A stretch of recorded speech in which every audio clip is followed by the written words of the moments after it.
What my wife said on our wedding day nearly knocked me off my feet. Pay me $10,000 a month, or I'll marry your rich brother and take everything I deserve. Listen carefully to what happens next, because I never thought my life would turn out like this. I never imagined that my wedding day, one I had spent years looking forward to, would unravel into a twisted web of betrayal, lies, and cold-blooded revenge. As I stood before my guests, basking in the naive glow of what I believed was a happily ever after, the truth about my wife began to seep in.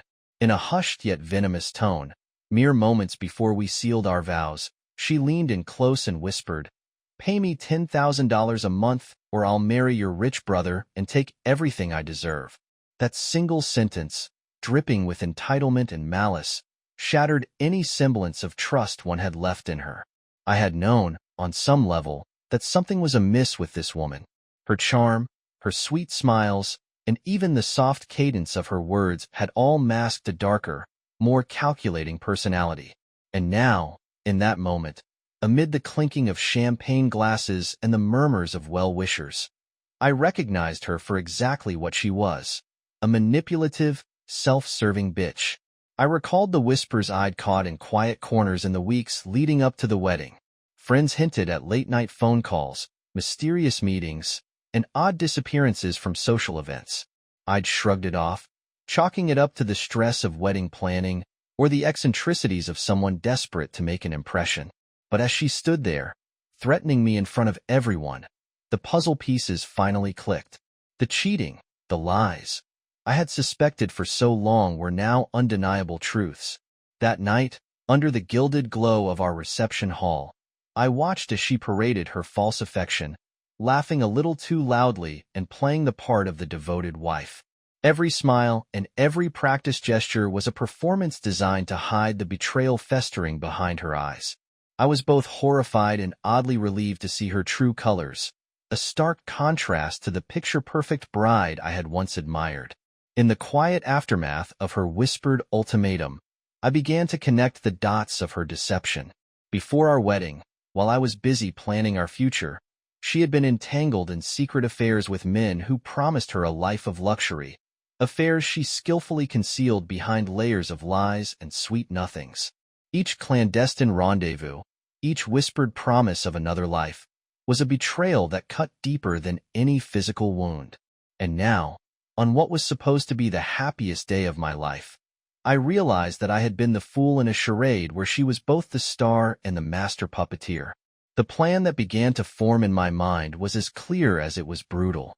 I was not the type to wallow in misery or let the betrayal define me.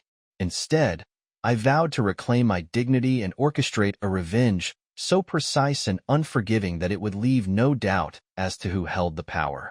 I had always prided myself on my confidence and my ability to see through facades, and tonight, that gift would be put to its ultimate test. Even as I smiled at the guests and exchanged congratulatory glances with my family, my inner voice was a storm of calculated resolve. I silently promised myself that I would not be dragged down into the darkness she represented.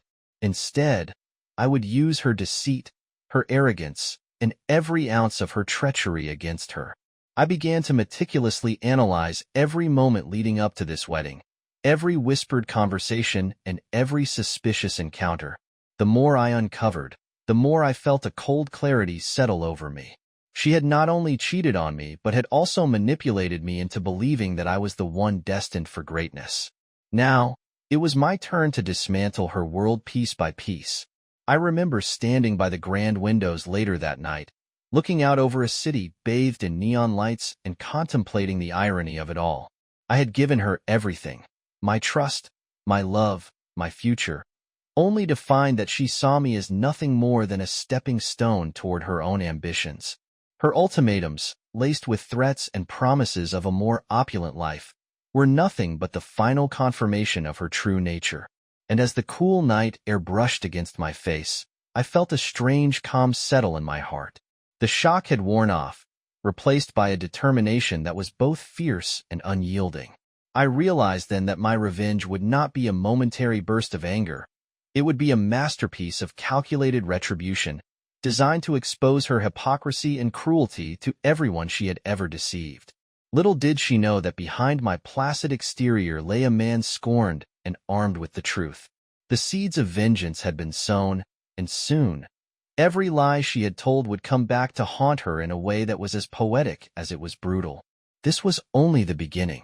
The wedding had become a turning point, a catalyst for a dark journey that would peel away the layers of her deceit and reveal the monstrous nature hidden behind her beguiling smile. And while she continued to strut about, oblivious to the storm that was coming, I was already planning the first move in a deadly game where I held all the cards. After that fateful night, while the revelry of our wedding still echoed distantly in the halls of the reception center, I began to methodically lay the groundwork for my retribution. The raw sting of betrayal had transformed into a steely resolve that pushed every instinct of mine into overdrive. I left the reception hall with a calm that belied the turmoil inside. A quiet determination that tonight had marked the end of the man I once was and the beginning of something far more dangerous. Back in the solitude of my study, I pored over the countless fragments of evidence that I'd been gathering in the weeks leading up to the ceremony. I had suspected her for a long time, and now I had more than enough clues to confirm it. The subtle glances she exchanged with unknown men, the suspicious late-night calls on her phone, and the barely concealed smiles when she was out of sight. All of these moments had been silently catalogued. I had even managed to discreetly install a small recording device in our shared apartment, one that would capture every lie she dared speak in the coming days. I began by sifting through the data on her phone, a device she never thought would betray her secrets. Each conversation, each text, was a puzzle piece fitting into a damning mosaic of infidelity. I found explicit messages with a man whose name I had never heard before. Messages full of desire and promises of a life far removed from the mundane reality of our marriage. The more I read, the more I realized that she had been living a double life, one where I was nothing more than a convenient pawn in her game of social climbing and materialistic pursuits. But the real shocker came when I discovered a hidden folder in her computer, painstakingly compiled with photos and receipts from clandestine meetings. The evidence was irrefutable. Not only had she betrayed me, but she had also been orchestrating her affairs with a precision that could rival the most seasoned con artist. Every expense, every rendezvous was meticulously documented, as if she wanted the world to see her treachery. If only someone knew where to look. I spent nights in that study, cross-referencing dates, times, and locations. Each connection illuminated more of her intricate web of lies. And yet, she continued to strut around as the perfect wife, her charm and grace a mask for the venom that lay underneath.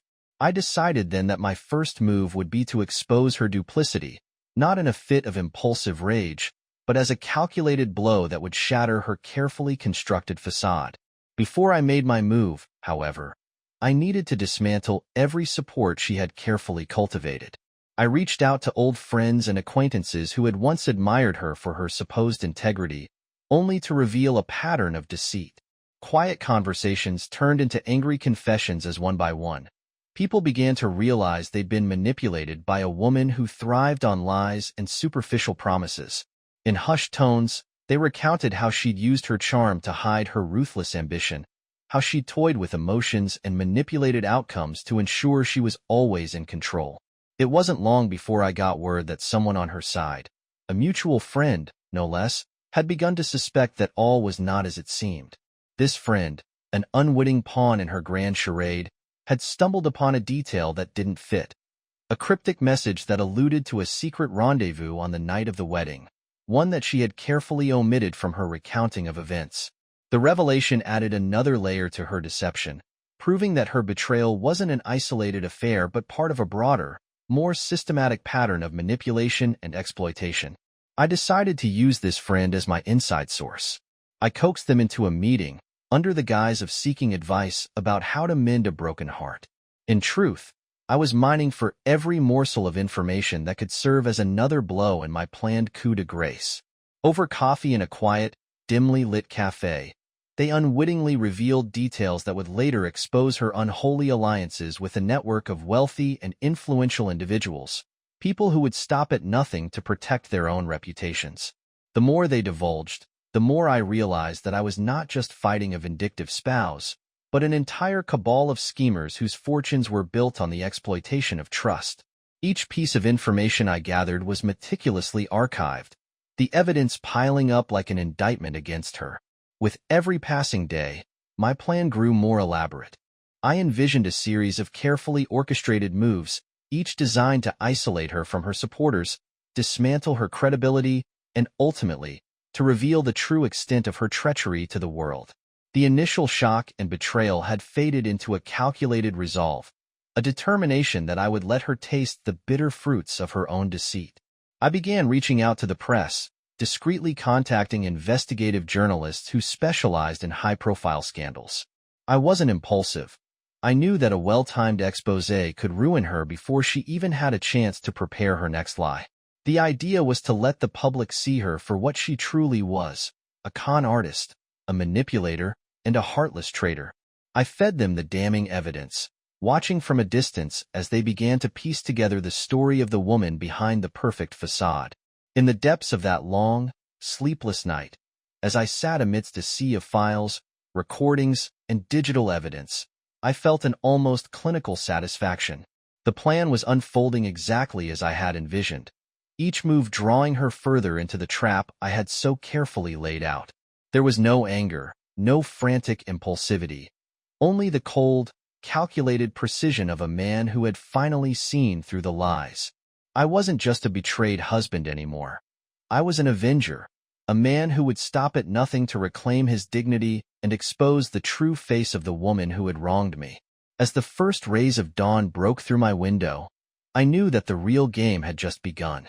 With every secret uncovered and every alliance unraveled, I was one step closer to orchestrating a downfall that would leave her with nothing but the bitter taste of her own lies.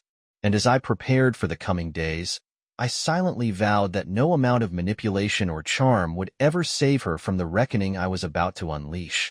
The night after I initiated my plan, I set my revenge into motion like a well-oiled machine. It was in those quiet, sinister hours that I truly began to relish the power I held over her. A power that, little did she know, was about to become absolute. I started by leveraging the evidence I had gathered. Every damning text message, every incriminating photograph, every whispered conversation recorded in the dark of our home was cataloged with precision. I then made discrete copies and stored them in several secure locations. My plan was not to expose her immediately, but to let the pieces fall into place gradually, ensuring that each revelation would hit harder than the last. The first phase of my scheme was to sever her network of deceitful allies. I arranged clandestine meetings with some of her most trusted confidants, women and men who had once admired her charm, now oblivious to the venom beneath that polished exterior. I approached them under the guise of seeking counsel for a troubled marriage, carefully extracting their unguarded opinions and memories of her manipulations. What I learned was damning. Tales of betrayal, financial exploitation, and ruined lives. Each confession was a brick in the wall I was building around her, a wall that would soon trap her in a cage of her own making. One particular meeting stands out in my memory. I arranged to meet her longtime friend, Miriam, at a secluded bar downtown. Under the low hum of whispered conversations and clinking glasses, Miriam confided in me with a mix of fear and resignation. "She has this way of making you feel like you're the only person in the world," she admitted, her eyes darting nervously. "But once you're in her grasp, you realize you're nothing more than a means to an end." That admission was the final piece of the puzzle, proof that her duplicity was not limited to me alone. With her network crumbling, I turned my attention to the next phase, orchestrating a scenario that would force her to face the consequences of her actions. I contacted one of the journalists I had earlier befriended, a tenacious investigator with a reputation for unmasking high-profile scandals. I provided him with the evidence in a secure drop, watching from the shadows as he began to piece together the narrative. I made sure he understood that this was not a spur-of-the-moment decision born of rage, but the culmination of months, years, of deceit and manipulation. The real twist came when I discovered that she had one more secret, something so carefully hidden that even her closest associates remained unaware. In my late-night rummaging through her encrypted files on her personal laptop, I uncovered a series of emails that revealed she had been plotting not just to secure a life of luxury with my family's wealth, but to completely undermine my own standing in our business ventures. She had siphoned funds, manipulated accounts, and even blackmailed several key partners, all in the pursuit of a personal empire built on lies. The scale of her treachery was staggering, and it made my resolve to dismantle her all the more absolute. Armed with this explosive new evidence, I began setting the stage for what I called the fall. I meticulously arranged for a series of leaks to be published in various media outlets, each one timed to maximize impact. I even set up a few secret meetings with investors and board members, carefully choosing my words to reveal how her actions had jeopardized not only our personal lives but the very future of the business empire we had built together. The irony wasn't lost on me. The woman who had once prided herself on her cunning was now inadvertently orchestrating her own undoing. Then came the moment of physical retribution, a twist that even I hadn't anticipated when I first vowed revenge. It wasn't long after I began disseminating the information that I discovered she was planning a clandestine meeting with a wealthy, influential man, one of the very architects of the corrupt network I was dismantling. I knew that if she proceeded with this meeting, her ambitions might yet secure her a new life, free from the repercussions of her past. I couldn't let that happen. Under the cover of darkness, I followed her as she left our once shared home in a sleek, black car. My heart pounded not with fear, but with a chilling sense of purpose. I parked a few blocks away, watching her through the reflection of a rain-slicked storefront window. Every step she took exuded the same arrogant confidence I had once admired, now twisted into a smug assurance of untouchability. But that night, her world was about to be shattered. I intercepted her on a dimly lit side street, just as she was about to meet her new paramour. With a speed that surprised even me, I approached her car. The confrontation that ensued was as swift as it was brutal. I forced her out of the car with a calculated blend of menace and restraint. I was in full control, a man scorned, a man whose every action was a testament to the cold logic of retribution. In those few agonizing moments, she tried to muster the defiance she had always worn like armor. "You're making a huge mistake," she spat, her voice trembling with a mixture of fear and anger. But her words fell on deaf ears. I didn't need her to understand the depth of her own betrayal. My actions would speak louder than any admonition. I dragged her to a deserted warehouse, a relic of industrial decay that I had chosen for its isolation. There, away from prying eyes and the constraints of society, I confronted her with every piece of evidence, every lie, and every betrayal. I recited the litany of her misdeeds with a cold, almost clinical detachment. It was a reckoning, a moment when the full weight of her treachery crashed down upon her. As I recounted her crimes, I saw the mask of arrogance slip from her face, replaced by raw, unadulterated terror. I told her, in no uncertain terms, that her time of manipulation and deceit was over. With every word, I felt the power of the truth surging within me, an unstoppable force that would leave her with nothing but the remnants of a ruined life. And as the night deepened, I made it abundantly clear that there would be no escape, no redemption. Only the cold, unyielding consequences of a life built on betrayal. In that forsaken warehouse, I promised her a fate that was as inevitable as it was brutal, a fate that would be a testament to my unwavering resolve and a fitting end to her reign of lies.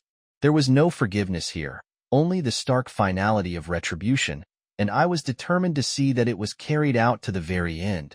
After the confrontation in that forsaken warehouse, I left my wife trembling, physically and emotionally. In the dim, cold light of dawn, the warehouse, with its peeling walls and echoes of past labor, became the stage for the reckoning I had meticulously planned. I made sure she understood that there would be no reprieve, no last-minute rescues. This was a culmination of years of betrayal and deceit. I secured the heavy, rusted door behind me, ensuring no one could intrude on our grim exchange. The silence was punctuated only by her ragged breathing and the distant hum of a city that would soon learn the truth. I circled her slowly, each step deliberate and measured, letting the weight of my presence press down on her. The power dynamic had irrevocably shifted. Where once I had been the trusting husband, now I was the arbiter of her fate. "Look at you," I said softly, my voice devoid of the warmth it once held. "You built your empire on lies, seducing everyone with your honeyed words while secretly plotting your own ascension. But tonight, the mask comes off."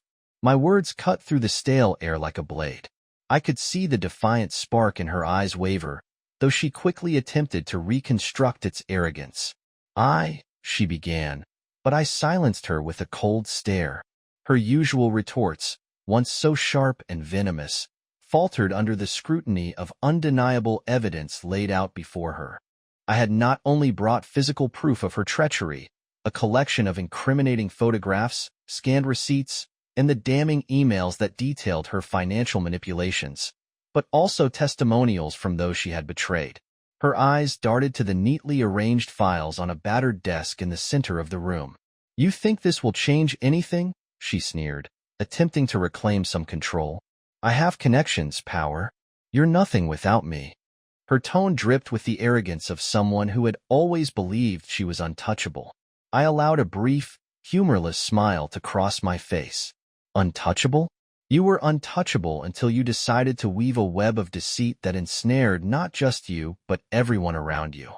My voice grew even colder, echoing off the concrete walls.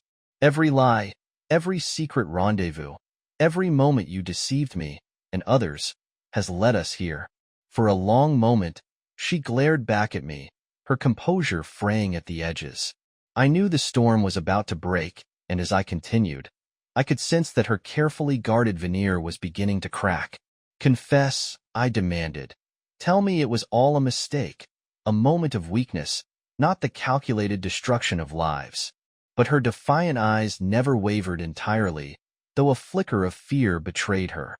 The hours passed in a relentless interrogation, where I recounted every betrayal, every whispered secret, and every monetary transaction that proved her duplicity. The damning evidence I laid out was incontrovertible. Yet, even as the truth loomed large, she clung to her pride. "I never cheated," she spat, voice trembling with a mix of anger and panic. "I did what I had to do to survive in this world." Her words, designed to twist the narrative, fell flat against the mountains of evidence. I paused, letting the silence press in, a silence that seemed to swallow her feeble defenses. "You wanted luxury, power, control," I said slowly, each word deliberate. "You chose to betray me, betray everyone who ever trusted you. And for that, there is no redemption." My tone was clinical, devoid of the emotional turmoil that had once plagued me. It was simply the truth, as cold and unyielding as the concrete floor beneath our feet. As the confrontation wore on, a curious transformation began. The defiant posture she had maintained for so long began to crumble, replaced by a dawning realization that her carefully constructed world was collapsing. In a final, desperate act to reclaim some semblance of control, she attempted one last lie, a feeble admission that perhaps, just perhaps, she had erred in judgment. But it was too little, too late. In that trembling moment, her voice cracked as she whispered, "Maybe I made a mistake." The confession was half-hearted, muddled by pride and the desperate need to cling to the remnants of her dignity. That fragmented admission was the final nail in the coffin. I could see that, in that brief flicker of vulnerability, all her past manipulations and deceit had come crashing down. The woman who had once manipulated everyone around her was now reduced to a broken shell, her grand ambitions lying in tatters at her feet. I stepped back, surveying the scene as if it were a masterpiece of retribution. There was no ecstasy in my victory, only the grim satisfaction of knowing that every carefully laid plan had led to this moment of unavoidable justice. I realized that revenge, as bitter and brutal as it was necessary to dismantle the toxic empire she had built. Before I left her to face the ruins of her deception, I made one final promise. "This is only the beginning," I said in a measured tone. "For everyone you've wronged. Tonight, you pay the price for your treachery, and I will ensure that your true nature is laid bare to a world that deserves the truth." As I stepped out of that warehouse into the pale light of morning, I knew that my mission was far from over. The foundations had been shaken, the first act of a reckoning that would extend far beyond the confines of our shattered lives. And in that moment, I embraced the cold clarity of my purpose, ready to dismantle every last remnant of her corrupt influence, one ruthless step at a time. I stepped out of that warehouse into the pale light of dawn, the chill of early morning mingling with the chill that now coursed through my veins, a calculated calm that belied the storm raging inside me. I knew that while the confrontation had been a necessary first blow, the real war was only beginning. The warehouse, the files, the whispered confessions. They were all mere preludes to a symphony of retribution that I had meticulously composed. Back at my apartment, I began to orchestrate the next phase. I had already leaked enough damning evidence to tarnish her public image, but I needed to make certain that her support network would crumble entirely. I reached out to those she once manipulated with her honeyed lies, coaxing them into a reluctant alliance against the person they had unknowingly abetted. Phone calls, secret meetings, and discreet messages passed between old friends and new acquaintances, all coalesced into a covert operation designed to isolate her from every corner of her carefully constructed world. One twist in my plan was to confront her directly at the hub of her current life, a lavish office in a high-rise downtown where she conducted her business with the same arrogance that had once captivated me. I had arranged a meeting with one of her key associates under the pretext of discussing a supposed merger. When she arrived, radiant and oblivious in a designer suit, I made sure that every detail of her treachery was laid bare before not only her eyes, but also those of her most trusted colleagues. In that sterile, glass-walled boardroom, I played the evidence like a symphony of her deceit. Scanned documents, photos, recorded confessions, all timed to dismantle the carefully curated myth of her competence. Her reaction was priceless. The moment the facts materialized on the projector screen, her icy façade began to crack. Faces in the room turned from admiration to shock and disdain. I watched as the seeds of doubt, carefully sown over months, exploded into full-blown panic. Her assistant fumbled through her notes. One by one, her loyal partners began to distance themselves, their whispered conversations echoing the same sentiment. She was nothing more than a charlatan. Yet, it wasn't enough for me to simply humiliate her in public. I needed to ensure that every domain of her existence would soon be engulfed by ruin. So I turned to her finances, a labyrinth of offshore accounts and secret transactions she'd used to fund her extravagant lifestyle. I made discreet calls to a trusted contact in the banking world, someone who owed me a favor, and together we began to trace the flow of money. The more I uncovered, the more staggering the extent of her corruption became. It wasn't just personal betrayal. It was a crime that had tainted the very foundation of the ventures she was involved in. As the day wore on, a final twist emerged. While combing through her financial records, I discovered an anomaly, a series of transactions that pointed not only to her own greed, but to a collusion with an even more dangerous partner. This revelation spun a new layer into the tapestry of her deceit. She had been playing a double game, using me as a pawn to mask a more insidious plot. This partner, a shadowy figure with a reputation for ruthless business tactics, was the real puppet master behind the scenes. With this knowledge, I realized that my revenge had to extend beyond personal satisfaction. It had to be a cleansing act, ridding the system of a network built on lies and exploitation. That evening, I arranged another clandestine meeting, this time with the very journalist who had first helped expose her scandal. I supplied him with the new, explosive evidence of her financial treachery and the connection to that elusive partner. In hushed, urgent tones over secure channels, we agreed that the story must be told in full. The public needed to see the extent of her manipulation and, by extension, the rot that festered at the heart of her world. The exposé, once published, would not only ruin her reputation but also expose the wider network of corrupt alliances she had nurtured. Meanwhile, my personal preparations were just as ruthless. I began to erase every trace of the life we had shared, photographs, mementos, even our joint investments, and transferred everything to accounts I controlled. It was a symbolic severance, a final extraction of all I had given her, now rendered tainted by her lies. With every digital file deleted and every physical item packed away, I felt a growing sense of liberation, a shedding of a skin that had grown too brittle with deceit. Yet, in the midst of this calculated destruction, I found myself contemplating one final act, a meeting with her alone. A confrontation that would allow me to witness firsthand the moment when the last vestiges of her arrogance dissolved into despair. I arranged to meet her in a desolate park at dusk, a place where the fading light mirrored the impending end of her reign. I knew it was risky. She might flee, or worse, lash out, but I needed closure.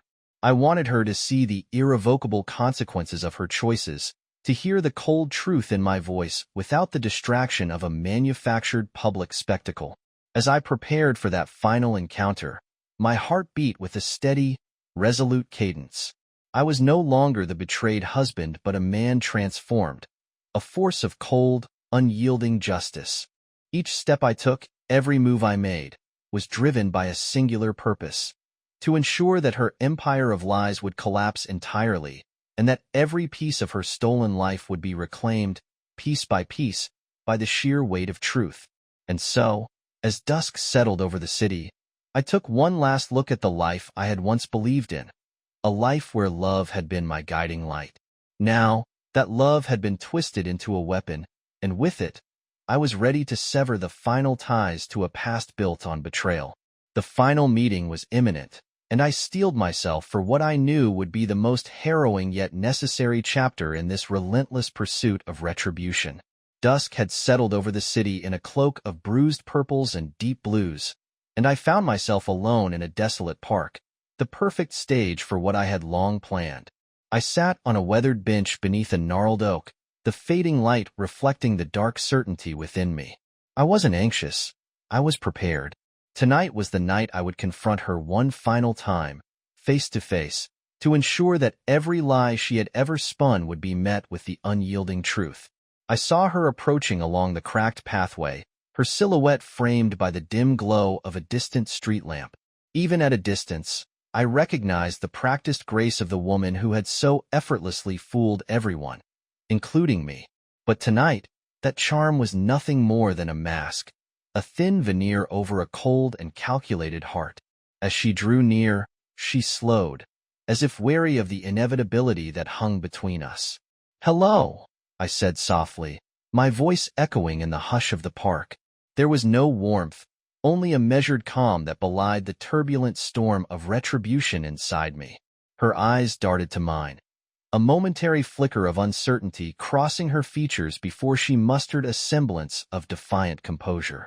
"I didn't expect to see you here," she replied, her tone carefully neutral but betraying a hint of unease. I motioned for her to stand before me. "We need to finish what we started," I said, each word deliberate, heavy with the weight of all that had transpired. The silence stretched out between us as the cool air settled in, a quiet prelude to the confrontation that was about to unfold. She shifted, her fingers twisting together, and for a moment, I saw a shadow of the woman I once loved, fragile, perhaps even remorseful. But that fleeting glimpse was quickly replaced by her hardened expression. "You think this will change anything?" she scoffed, her voice brittle. "You're nothing but a naive fool, blinded by your own sentimentality."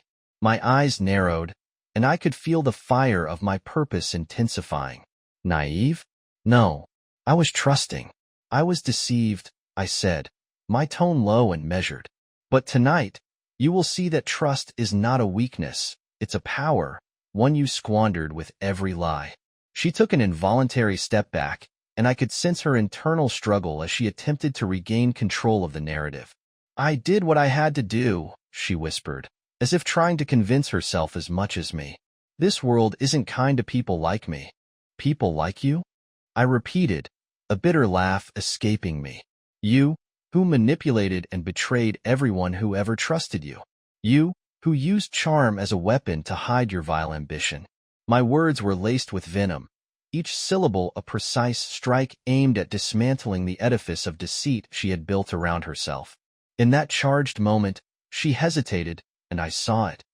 The flicker of fear in her eyes that had long been masked by arrogance. For one heartbeat, The defiant facade cracked, revealing a vulnerability I'd been waiting for. That was the moment I had meticulously prepared for, a moment when her true self would be laid bare for all to see. "You want a confession, don't you?" I continued, stepping closer until the chill of the night could barely mask the heat of my determination. "Admit everything. Tell me how many times you've lied, how many hearts you've shattered in your quest for a life of luxury and power." Her voice wavered as she tried to form a reply.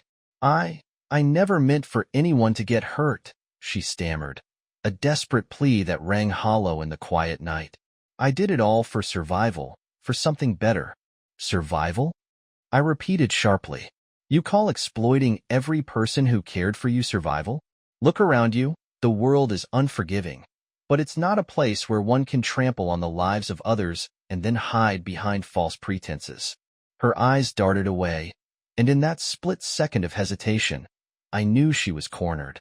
I reached into my coat pocket and pulled out a small, unassuming USB drive, a repository of every piece of damning evidence, every secret transaction, every whispered conversation that had built the case against her. I held it between us like a silent accusation. "Every lie, every betrayal. This is the truth," I said quietly. "And tonight, you must face it."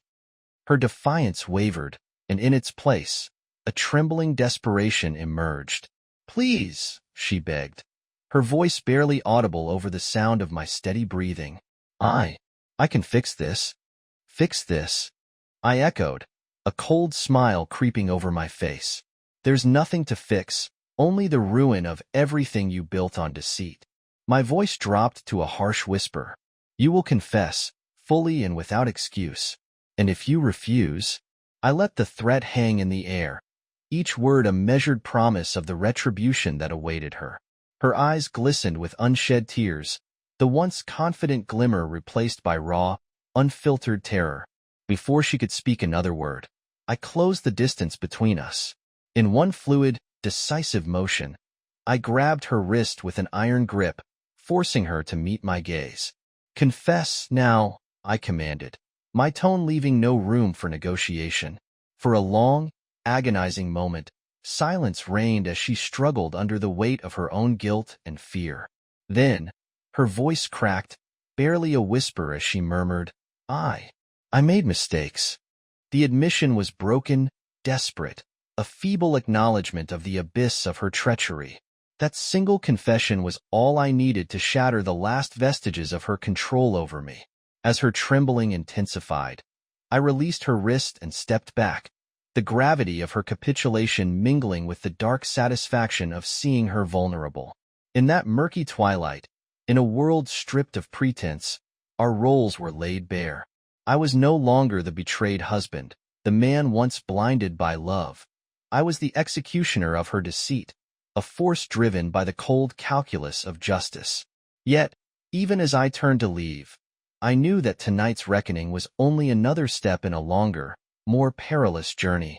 The USB drive, her whispered confession, and the raw fear in her eyes would serve as the final blow, a proof of the inevitable collapse of her empire of lies. And as I walked away, the sound of her muffled cries echoing in the night, I felt a grim certainty settle in my heart. There would be no redemption for her, no escape from the consequences of a life built on betrayal. In the aftermath of our tense encounter at the park, as I left her quivering in the twilight with her weak confession still echoing in the night, I knew the final act of my grand design was nearing. I returned to my apartment, the cool corridors of my former life now nothing more than memories of naivete and betrayal. Every step I took was measured and resolute. The bruised remnants of trust had hardened into a force of unyielding purpose.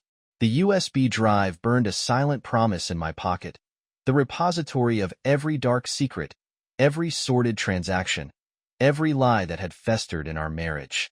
It was time to let the world see the true face of her treachery. I began by sending the damning evidence to the journalist I'd entrusted weeks earlier. His reputation for fearless investigations made him the perfect conduit for the story that needed to shatter her carefully constructed facade. Within hours, a series of explosive articles and televised exposés hit the airwaves. Headlines screamed of financial fraud, deceit, and a tangled web of collusion that stretched far beyond our personal vendetta.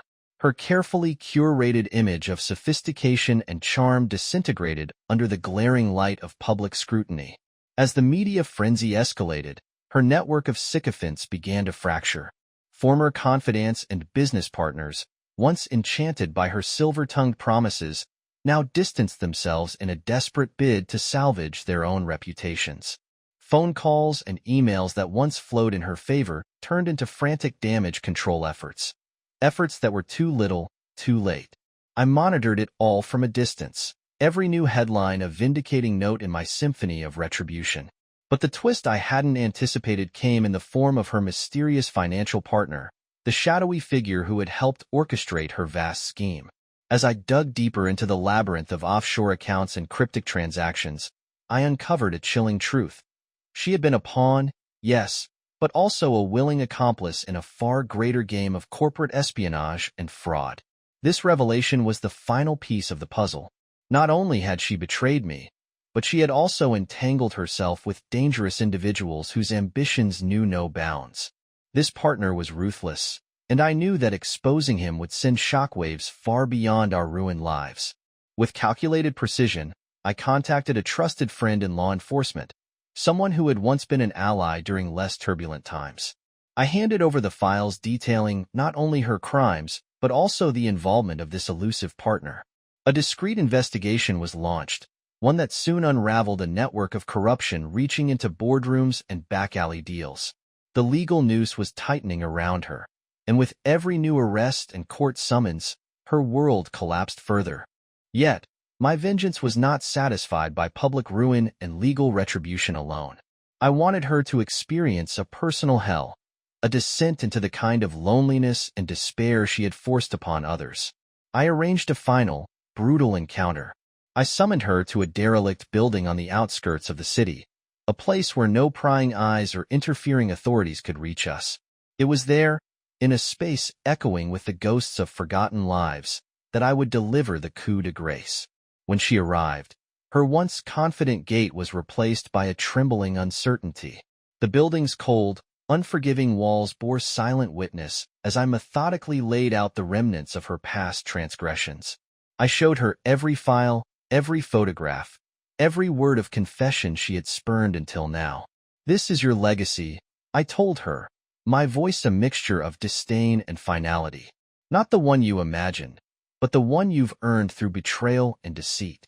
Her eyes, wide with terror, darted from the evidence to me, a desperate plea for mercy that I had long extinguished. In that moment, I felt no remorse, only the cold satisfaction of a justice meted out in equal measure to her transgressions. I recounted in detail how each lie, every manipulation, had set in motion a chain of events that not only ruined her but also threatened to upend an entire corrupt system. I made it clear that her actions had consequences that reached far beyond our private war. Then came the final twist, a cruel irony I had savored for months. She was not alone in her suffering. A montage of recorded testimonies, whispers of betrayal from friends, confessions from wronged business partners, and even the silent grief of innocent bystanders, played on a loop. The sound of her own voice, halting and broken from our earlier confrontation, merged with the voices of others who had fallen victim to her schemes. It was an orchestration of despair, a final indictment that left no room for denial. I left her there, amid the crumbling evidence of her life's work, with nothing but the echo of shattered promises and the bitter realization of what her arrogance had cost her. As I stepped out into the cold night, I knew that her personal hell had just begun.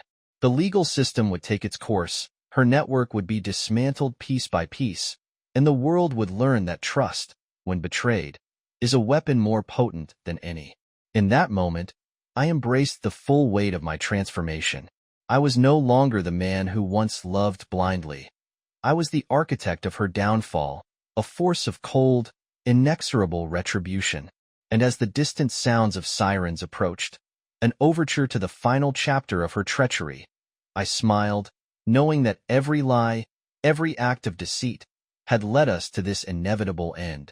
In the cold light of early morning, As the fallout from the exposé rippled across the city, I retreated to the solitude of my apartment, a silent sanctuary where I could bear witness to the final unraveling of her deceit. The media storm had receded into a cacophony of breaking news and outraged commentary, and the once impregnable fortress of her lies was crumbling into dust. I sat before my computer, eyes scanning headlines that detailed her arrest, the disintegration of her corporate empire, and the chilling accounts of those she had wronged. It wasn't long before I received a call from the lead detective on the case, a man with a voice as rough and measured as the justice he dispensed. "Your evidence was the spark," he told me, his tone both respectful and wary. "We're closing in on her and that partner of hers. It seems her web of fraud and betrayal extended far deeper than we imagined." His words confirmed what I already knew. The system, though slow and often indifferent, had finally taken notice. I leaned back, allowing a brief moment of satisfaction to wash over me. Every sleepless night spent poring over her transactions, every painstaking conversation with reluctant allies, it had all culminated in this moment. Yet, even as I acknowledged the justice unfolding around her, an uneasy chill seeped into my bones. This wasn't a simple reckoning for a single act of betrayal. It was the collapse of a multi-layered empire, and with it, the emergence of darker forces. As the investigation expanded, whispers emerged of the elusive financial partner, a man whose identity remained shrouded in mystery. It wasn't just her greed at play. She had been complicit in a network of high-stakes corporate espionage and white-collar crime. My decision to expose her had inadvertently thrown open the door to a labyrinth of corruption, one that threatened to engulf even those who had once celebrated my downfall. The detective's voice resonated in my ears as he outlined plans to interrogate key players. "We're not just dismantling her operations. We're targeting an entire network that's been operating in the shadows." In the midst of this expanding chaos, I received a terse message on my encrypted phone, a single line that sent a shiver down my spine. "You've stirred a hornet's nest. Watch your back." It was unsigned, but its intent was clear. My crusade for retribution had drawn dangerous attention. I knew then that my calculated path of revenge had become part of something far larger than our private vendetta. I had ignited a fire that threatened to consume not only her, but an entire syndicate of unscrupulous power brokers. I spent the rest of the morning in a state of watchful anticipation, aware that every shadow could hide a threat. I fortified my digital defenses and discreetly arranged meetings with a select few trusted confidants. These were the people who had helped me piece together the mosaic of her lies, and who now could help me navigate the treacherous aftermath. We pooled our knowledge, corroborating the trail of her financial misdeeds, and planning our next moves with the precision of seasoned chess players. It was no longer just about me. It was about ensuring that the architects of corruption, however hidden, were brought into the light. As the hours passed, the city around me began to stir, oblivious to the high-stakes drama unfolding beneath its surface. I took a solitary walk along the deserted backstreets, my mind replaying the events like a film reel, a montage of her manipulations, our confrontations, and the inexorable chain of retribution that I had set in motion. With each step, I reaffirmed my resolve. I was no longer driven by the raw pain of betrayal alone. I had transformed into an instrument of retribution, someone who would not rest until every hidden accomplice was exposed and every lie dismantled. A final, disquieting thought lingered in my mind as I walked. Revenge, once ignited, was an unpredictable force. While I had orchestrated her downfall with cold, deliberate precision, I now faced the reality that my actions had intertwined my fate with a web of criminality far more sinister than I had ever anticipated. Yet, even as danger circled like vultures overhead, I felt no remorse, only an unyielding determination to see justice, in its rawest form, delivered. I returned home, steeling myself for the inevitable confrontation with both external threats and the lingering ghosts of our shared past. The empire of her deceit was collapsing, and with it, I sensed the emergence of a darker, more perilous chapter, one that would test the limits of my resolve and force me to confront the very nature of the justice I had unleashed. And so, As the city awoke to a new day tainted by scandal and retribution, I prepared for the next move in a deadly game where the stakes were higher than ever before, and where every revelation carried the weight of irreversible consequence.